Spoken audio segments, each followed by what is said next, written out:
Hello, I'm Joe Ragosta, coming to you live from my business studio here in Nottingham, and you're watching Hit the Scene Live TV. Nailed it. It was insane. I didn't think anyone was going to come, and then they came. It was amazing. It was really crazy. I had a great time. I won the crowd swimming competition, even though I had a minor setback before it happened. Boom. Big day. Let's see, we've been in this band since we were little kids, and it's one of those things where like we're just too dumb to quit type of thing. Like we're awful, but we didn't think so, or we didn't know. So like we should have stopped, we didn't. So like we have all these terrible CDs, and then we signed to a label for one album, and then that ended quickly, and now we release CDs alone again. We did it. Well, I think it depends. I think if, nowadays especially because music, there's more and more demand for it to be free all the time. And there's more and more demand for like, hey, I'm just not going to buy that from you, you know? So to have a label is a difficult thing because when you're on a label, if you're not putting up numbers, then you get dropped. It's hard to get attention without a label, but once you have attention with a label and your numbers aren't good, they drop you. So for us, we've noticed that we do our best when we do our own thing. And whenever we do what we want to do, that's when we make it count. So I think that if you're on a label and you can sell a bunch of records, that's awesome. You should take us on tour. And if you're not on a label, you should try really hard. Because we've been in the band for so long, like, you know, we've been in the band, like, literally since we were little kids. And when you're a little kid, it's like, you know, what did you do when you were 9? You know, you probably watch Power Rangers or something. Like, you know, yeah, it's Powerpuff Girls, and it's like, that stuff's awesome, but you just don't do that every day anymore. So as people were growing up, it's like, oh, there's a real world out there, and I don't have to be poor, and I don't have to struggle, and I can have a real job. I'm going to do that. And we're like, hey, you're smarter than us. We're still friends, and I'll see you soon. We've only had one guy that we had to kick out, but everyone else just went on to live normal lives. Corey's the best. That's how he's fitting in right now. Corey, what's crazy about Corey is him and Rob used to be in a band called Pull the Pin. And no one on the planet Earth was poorer than Pull the Pin. If my English was poor, like poorer, like they were broke. Skint? British. They were so skint that at one point Rob was eating flour mixed with water because he couldn't afford food. So we went on tour with them when we were way younger, and the first day, the first gas station, first services, their van broke down. And so we put them in our van, and we had 2 vans in one tiny van, driving across the country, sleeping on top of each other. And since then, Rob and Corey have been with us. So when that band broke up, we absorbed them. And Corey just absorbed a little later. So yeah, he's the best. Well, yeah, so 2012, they took us on the One Big Happy Tour. First of all, Bone Soup's the best. And they've given us everything that we have here, and we're so thankful for that. They brought us here in 2012 for the One Big Happy Tour, which we released an album on that tour with them. You should know that, viewer. You should know that. We did that tour, and then we came back for Download Festival, and it was insane. And then this last October, we came for Bowling for Soup's farewell tour, and that was amazing as well. We're just so happy to be a part of it. The best festival on the planet Earth, number 1. Number 2, you have to understand, we are the only band that is a pop punk band on the show, except for Jimmy World and Lit. Those guys are pretty big. You know, we're just these idiots who got a great time spot on an amazing stage in the middle of the day, and it shouldn't have happened. Like all the maths, add up that shouldn't have happened. But what happened, which was amazing, is we did get that time slot, and then the skies opened up at that exact minute, and we were the only stage that had a cover on it. So everybody came inside, and they accidentally saw us. And then the sun came up, and no one left, and that was amazing. So yeah, that was one of the best days of my life.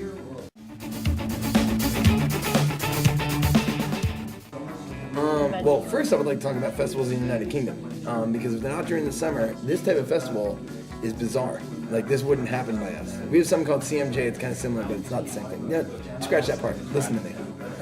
This festival is all across town. Like, literally, if you want to get to one stage yesterday, you have to walk a mile to get there. Americans do not walk anywhere. That's why we're fat. So if it's not all in one parking lot, it's not going to happen. but people walked a mile yesterday to see us at this insane show, and that was amazing. So I love the spirit of the UK festival. In America, it's really filthy and disgusting, and when it's over, there's trash everywhere. People giving out flyers, like they have to like fuck off and throw it around. Here, like people are like, oh my god, a flyer. There's information on this, and I'm going to put it in my pocket. Thank you, sir. And so the spirit of a UK festival is way different because they care about the music, they care about the bands. People want to find new groups. In America, it's like, oh, I'm here to see this band. Fuck you if you're not in that band. So it's really cool. To answer your question.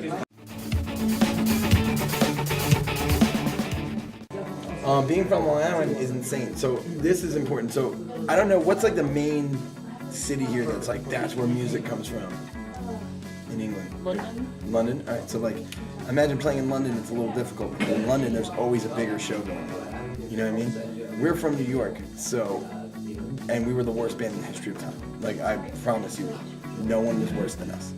So when we were kids, we started playing shows, and the venues in New York were like, you cannot play here anymore. You don't bring anyone, you're loud, and you're awful. That's why we started touring, because we literally couldn't play in New York anymore. But it kind of taught us and trained us to deal with anything a crowd could throw at us. Because we've had shows that were so bad when we were little that they used to sit on the stage and face the other way. And that taught us how to engage a crowd and how to be energetic and disguise the fact that we don't really know what we're doing. Right now, my wife and my dogs. My wife Dana, she's pregnant right now. We're having a baby in August. I can't wait. Congratulations. Thank you. Her name's gonna be Summer Everly. It's a girl. Hope it looks like Dana and not me. God, I pray it looks like Dana and not me. And I have two little puppies, Hurley and Penny, and I miss them very dearly. And then my family and food. Your food I've learned to like, but America's food is better.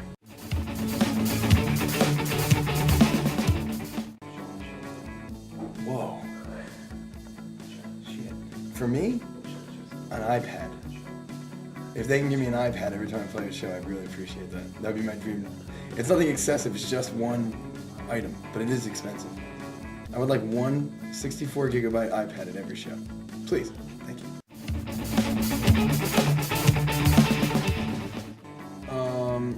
Everybody's so nice. Like it's bizarre. Like obviously there's some shitty people too, but for the most part, very, very kind. And like if you bump into someone, they'll apologize to you. In New York, if you bump into someone, hey, I'm fucking walking here. So yeah, it's a very weird thing. And I really love, and this is very sincere. It's you guys love music so much. In America, it's a bit more of a fashion show. So you know, this band's famous right now, and they have this haircut, so I'm gonna have this haircut. Here in England, it's like, oh, I fucking love that song, and that's weird for Americans to see. So it's really cool. So there's this thing in our country, I don't know if it happens here, but in our country, it's very common for bands to buy onto tours for a lot of money. And what happens with it is like, say a band named Water Bottle is very popular at the time. A band named Piece of Paper will come to Water Bottle with no talent. And they'll say, hey, Water Bottle, can we come on tour? We'll give you $20,000. And they'll be like, all right, well, you can come on 1 week of the tour for $15,000, but that's it. Do you understand how much money that is? And then they go, and then that's how these tours are booked. So bands, I'm not saying we deserve to be on these tours by any means, but bands who are incredible bands, who are working hard, who are making a name for themselves and making music that they care about and that people care about, aren't getting those opportunities because they're bought by other bands. So if I had to talk shit about something, it would be, I think it's ridiculous when bands who don't know each other, who aren't friends with each other, who have no business ties from their label or their booking agent, wind up on tour together because someone has a rich dad. That bothers me a little bit. And there's been situations where I have a banner company, where bands will be like, hey, if you make us a banner, we'll bring you on the tour, but it's my friends. And they're basically just like, hey, I want a free banner because I'm your friend. Like, I feel like that's a little bit different. I feel like when a band who just never met someone before gets in hold of them, they have $20,000, can my kids play on your tour? I think that sucks. That's the extent of my shit talking. Call Me Maybe. Done. Easy. I fucking wish I wrote that song. I just met you. This is crazy. Oh, so good. We're covering Party Hard on the store, that's good. Great time. saw people on vacation. They're super great. We're on tour with them on this tour. We missed Lacey because they had to get here at like 7 a.m. and we were sleeping, apparently. No one woke me up. I'm gonna see Saves Day and Brand New, I hope. Brand New is from where we're from. Saves Day is awesome. We're friends with our friend who used to be in Every Avenue is now their drummer, which is awesome. I haven't seen him play in Saves Day yet, so that's exciting. Indeed. I want to try and see kids in Glass Houses. Because everyone's like, they're really good. And I'm like, I've never seen them. They're like, you should. I'm like, all right.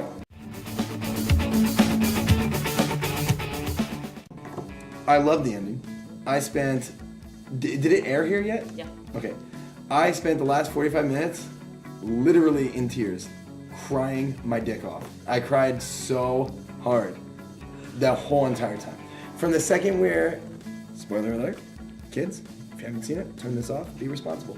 Don't be a douche. And if you skipped ahead to this part, and you didn't see why I told you not watch this, it's your own fault. Don't skip ahead. I have a lot of shit to say. It's all important. The part where she's in the empty apartment and Robin leaves, tears. From that point on till the end, tears.